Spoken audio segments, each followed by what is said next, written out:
Welcome. Here's your lesson for Lines and Angles, Unit 3, Section 1, with Missy McCarthy, Okemos High School math instructor. We have several different types of lines we're going to discuss. Our first pair of lines is called, or a first type of line maybe I should say, is parallel lines, indicated by the little double line symbol here. And they're nothing more than coplanar lines that do not intersect, lines that are in the same plane that don't intersect. So in this figure that we see to the right, lines AB is parallel to line EF. Line AB is here. Line EF is here.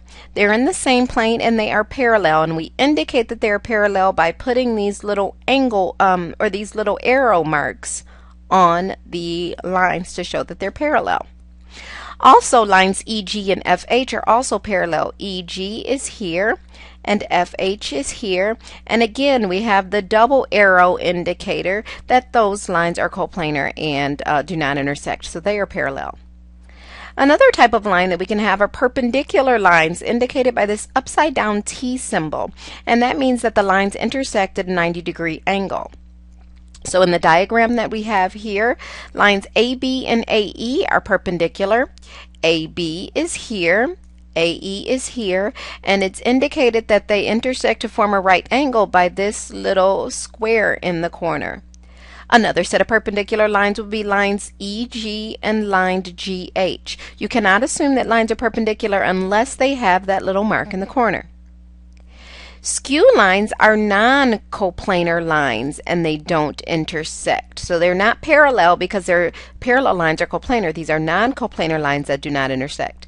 So in this figure, AB, line AB, and line EG will never intersect. They're not even in the same plane, and that is an example of skew lines. And lastly, we're going to talk about parallel planes, which are just planes that don't intersect. So plane ABE, that's the top here of this prism, and plane CGD, the bottom of the prism, those two planes are parallel to each other and they will not intersect. So here, let's see if we can identify, given this diagram, identify a pair of parallel segments. So a pair of parallel segments, I'm looking at the markings here, and it looks like NS and KP are parallel because of the arrow marks. So I would say that segment NS is parallel to segment KP. Now there could be other parallel segments, but those are the two that I saw right off. A pair of skew segments. I'm looking here at segment NK and segment MR. I would say that NK and segment MR are skew. They are non-coplanar and they don't intersect. A pair of perpendicular segments. So I'm looking for my right angle mark. It looks like here is segment MR is perpendicular to segment RQ. Segment MR is perpendicular to segment RQ. Again, there may be other perpendicular segments in the diagram, but that's what I saw first. And a pair of parallel planes. Now, planes are named by three non-coplanar points. So this top plane is parallel to this bottom plane. So I am going to say we have plane KLM, and it is parallel to plane PQR.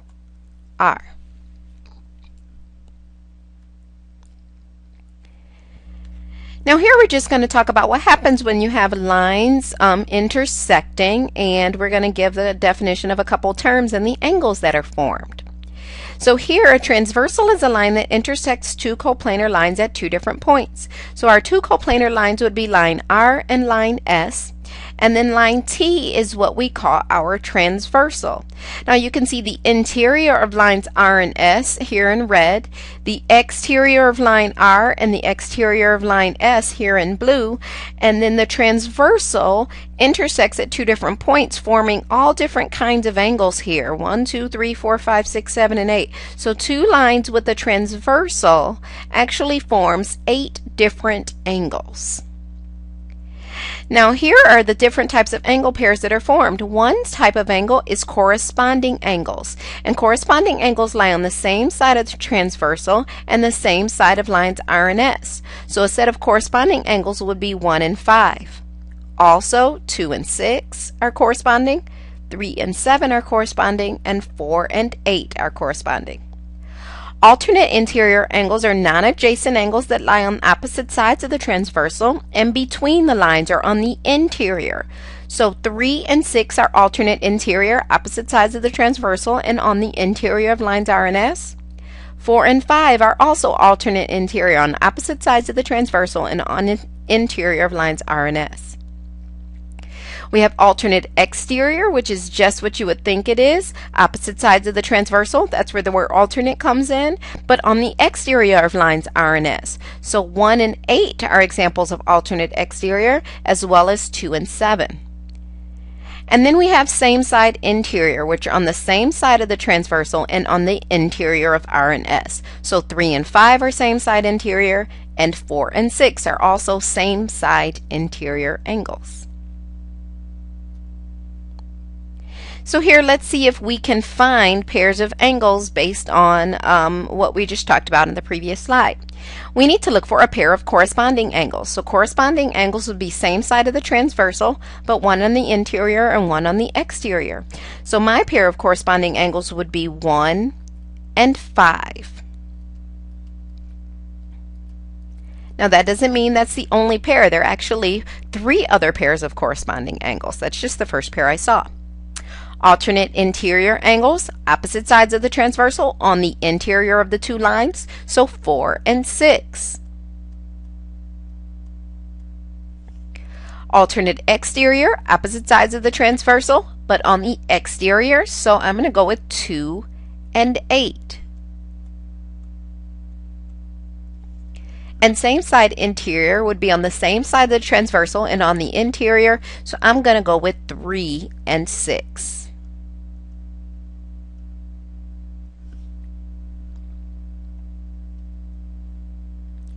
Okay, this diagram is a little bit more confusing because we have lines intersecting in different places. But we're going to look for classifying the types of angles that we have and also figure out what the transversal is for these types of angles. So if I'm looking at angles 1 and 3, they both lie on this transversal L. So I know that the transversal is L. And they both lie on the same side of L, and they're not both in the interior. One's on the exterior, one's on the interior, so they are corresponding angles.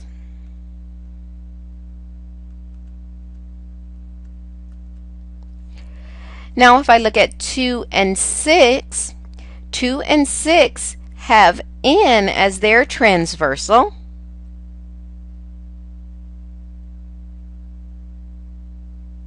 Oops, should probably just write and print. And 2 and 6 are on opposite sides of the transversal, and they are on the interior of lines L and M. So they are alternate interior angles.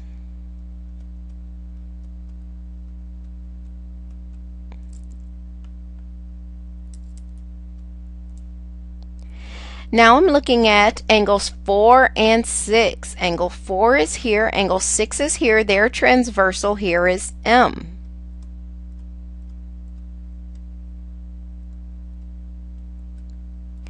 And angles 4 and 6 are both on the exterior of lines L and N, so they are alternate, because they're on opposite sides, alternate